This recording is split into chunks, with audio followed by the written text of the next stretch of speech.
Opter pour un système de ventilation performant, c'est assurer le confort et la santé des occupants, la pérennité du bâti, tout en consommant un minimum d'énergie. Voyons comment un système de VMC double flux parvient à cet objectif. Comme tous les systèmes de ventilation centralisés, la VMC double flux extrait l'air vicié de l'habitation et le renouvelle par de l'air neuf. Mais la particularité essentielle d'un système double flux, c'est de faire pénétrer l'air neuf à une température très proche de la température intérieure. Cela est source d'économie d'énergie en été comme en hiver, mais améliore aussi grandement le confort car la température des pièces est bien plus uniforme. Les systèmes simple flux font inévitablement entrer l'air neuf directement depuis l'extérieur. Cela provoque systématiquement un déséquilibre de température dans l'habitation et par conséquent une consommation de chauffage ou de climatisation. Au contraire, les systèmes dits double flux utilisent la chaleur de l'air extrait pour tempérer l'air neuf. La VMC double flux contrôle donc un flux d'air neuf insufflé et un flux d'air vicié extrait, d'où son appellation de double flux.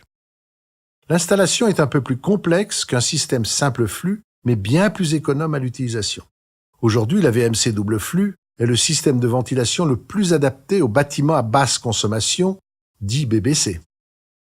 Voyons ensemble la circulation de l'air dans l'habitation, puis les caractéristiques principales du caisson double flux. Une installation double flux est composée de deux réseaux de gaines. Un réseau pour le flux d'insufflation et un autre réseau pour le flux d'extraction. Ces deux flux se croisent dans le caisson de ventilation. Rappelons que l'air vicié est toujours extrait depuis les pièces dites techniques, comme la cuisine, la salle de bain, les toilettes. Cela permet d'éviter que les nuisances émises dans l'air de ces pièces ne se répandent dans toute l'habitation. Le flux d'extraction part donc de chaque pièce technique. Par opposition, le flux d'insufflation alimente en air neuf les pièces dites de vie, comme les chambres, le séjour. Le flux d'insufflation est composé d'air neuf, alors que le flux d'extraction est composé d'air vicié, c'est-à-dire chargé de vapeur d'eau, d'odeur et de gaz carbonique, et de tous les autres polluants de l'air intérieur. Le réseau d'insufflation prend l'air neuf à l'extérieur, par une grille généralement située sur un mur. Il est connecté ensuite à la VMC, qui tempère cet air neuf dans sa partie échangeur. Le flux est ensuite dirigé vers un plénum d'insufflation. Ce plénum répartit équitablement les conduits vers chacune des pièces de vie. Le réseau d'extraction part de chacune des pièces techniques et se réunit en un seul flux au niveau du plénum d'extraction. Le diamètre du conduit de la cuisine, 125 mm, est toujours supérieur au diamètre des autres conduits, 80 mm, pour assurer le débit de pointe au moment de la préparation des repas par exemple. Ce réseau d'extraction rejoint ensuite la VMC double flux. Dans l'échangeur de la VMC, ce flux à la température de l'habitation va transmettre sa chaleur au flux d'air neuf. Ici, il n'y a pas un mélange d'air, mais un transfert de chaleur. Une fois qu'il a abandonné sa chaleur, l'air vicié est enfin rejeté par une sortie de toiture ou murale. Ce dispositif complet a l'avantage de maîtriser tous les flux d'air de l'habitation, ce qui fait de la VMC une véritable station de contrôle de l'air intérieur. Puisque tout l'air insufflé est centralisé en un seul flux, il devient possible de le filtrer, ce qui garantit une santé accrue des occupants, particulièrement s'ils sont asthmatiques, allergiques ou sensibles à la pollution extérieure. Placer le caisson double flux dans une pièce de service, plutôt que dans les combles, facilite l'accès aux filtres, pour leur entretien et donc leur efficacité.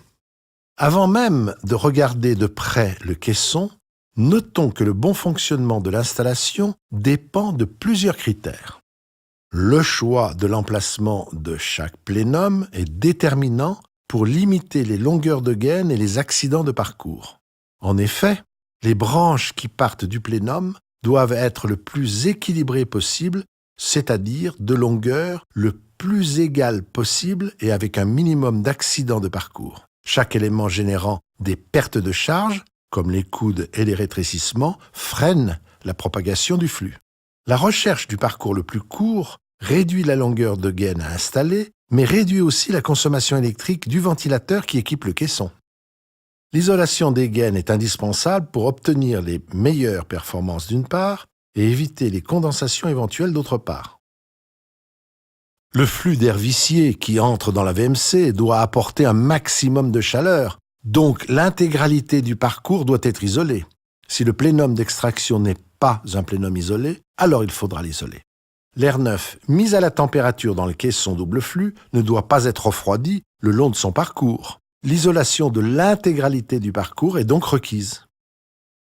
Enfin, la bonne étanchéité à l'air du bâtiment est essentielle pour assurer que le contrôle de l'air par la VMC ne soit pas perturbé par des entrées d'air parasites.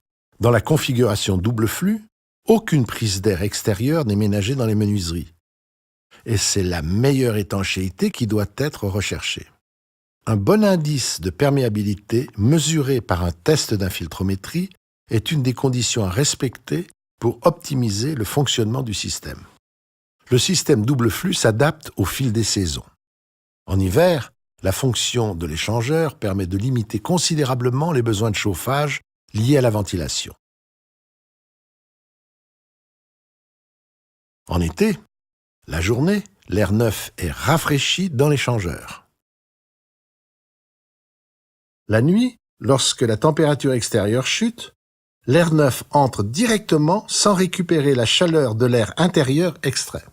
Ce processus de bypass automatique est aussi plus ou moins utilisé en mi-saison en fonction des écarts de température entre l'air extérieur et l'air intérieur. Le caisson de la VMC double flux comprend ventilateur, mais aussi filtre et l'électronique qui pilote l'ensemble.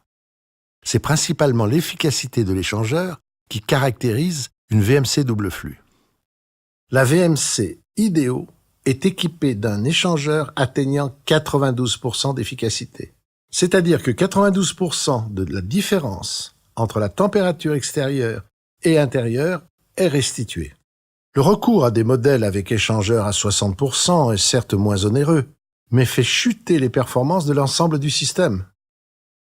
Le caisson Ideo est équipé de 2 filtres en insufflation, aptes à filtrer successivement différentes tailles de particules. Le caisson est aussi équipé d'un filtre en extraction pour protéger l'échangeur et éviter son encrassement.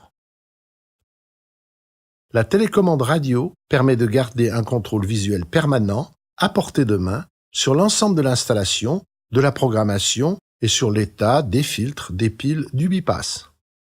Notons aussi qu'un même modèle de bouche tunnel-vent peut se transformer indifféremment en bouche d'insufflation ou en bouche d'extraction, ce qui simplifie l'approvisionnement du chantier. La ventilation double flux est la solution adaptée aux habitations qui visent un haut niveau de performance énergétique. L'échangeur se situant au cœur de la VMC permet de récupérer la chaleur habituellement perdue par l'extraction. La réussite d'une installation réside autant dans la bonne mise en œuvre du réseau de gaine isolé que dans le choix d'un caisson équipé d'un échangeur à très haute efficacité. La VMC double flux réduit considérablement les consommations liées à la ventilation. Elle apporte des avancées concrètes en termes de confort et de santé, tant des occupants que des bâtiments.